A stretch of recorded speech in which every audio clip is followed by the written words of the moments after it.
My name's Sasha Vidales. I'm the Director of Creative Goal Solutions.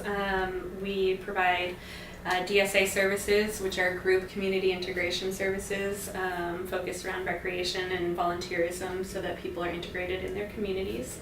And we started in 2011.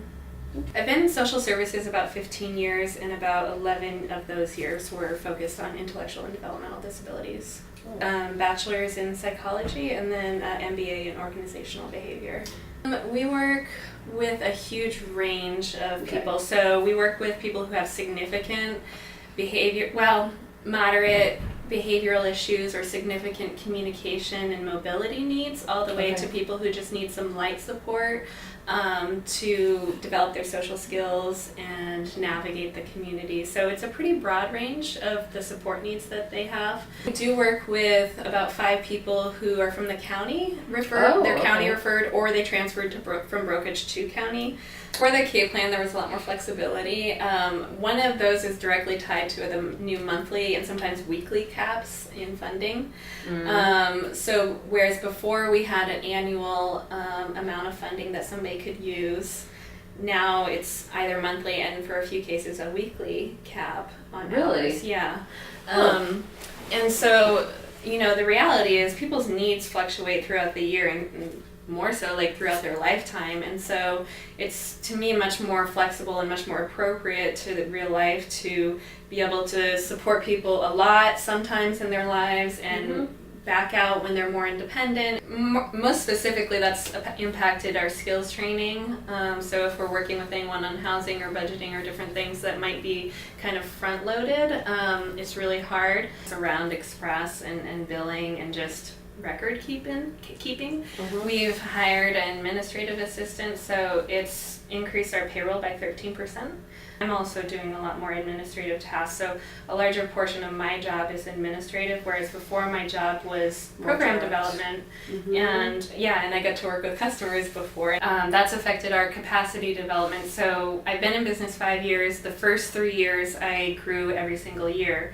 The last 2 years since K-Plan implementation, I've stayed flat with my capacity. I feel frustrated because I think in the first 3 years I was much more responsive, so customers would say, hey, we want to do this, we want to volunteer here, we want to create this new group, and I could actually do it. And now I feel like it ends up being the thing put on the back burner, and it takes longer. So it really is hurting the customers. So when I'm looking for employees, I look for somebody who has some kind of continuing education, preferably a bachelor's degree, and then a couple years in a teaching or mentoring capacity, preferably with our population, but potentially other groups.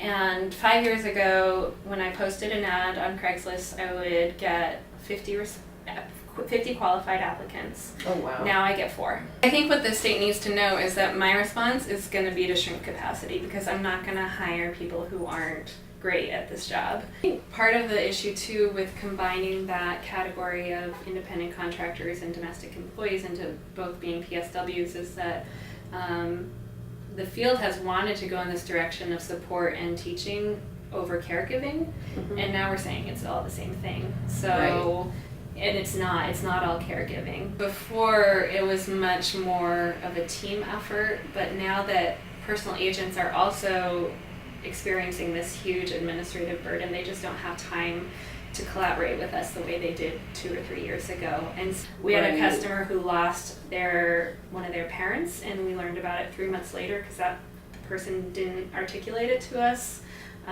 We noticed they were stressed out. We've experienced a financial loss because they're overwhelmed. We've lost, in the last 2 years, we lost just over $18,000 due to PA error. I think it's important for the state to really look at the reality of what actually trickles down to us, because they just look at the rate and think it's sustainable, but they're not looking at what portion of our services we actually get paid for. The frustrating thing too, though, is that we did this really intricate survey, and I gave as much information as I could. Still come like, oh no, the rates are fine. It's like, no, we just told you they're not. Right, exactly. And so to me what that's saying is that they think it's completely acceptable to pay our employees $11 an hour. Well, yeah. The challenge too is that His level of training to allow him to write in physical intervention has expired, and I can't get him into any of those trainings because they're all full. In a year and a half that I've been trying to get him that training, so we can't take anyone who needs physical intervention written into their plan. I'm really curious about the ANA also because we have 46 customers, so I feel like I have a decent snapshot of what those tiers should look like, and there is in my experience, no correlation between their tier and how challenging it is to support them. I think there's 3 main areas that they need to look at. So the first one is the flexibility in the rules. A lot of it's in behavior consulting, but other areas as well. And just realizing that people's support needs are really nuanced, and that it's probably a good thing for the provider and the customer to have some flexibility to figure out what is going to actually work for that customer. But the rules become stricter and stricter, and we are able to be less and less creative.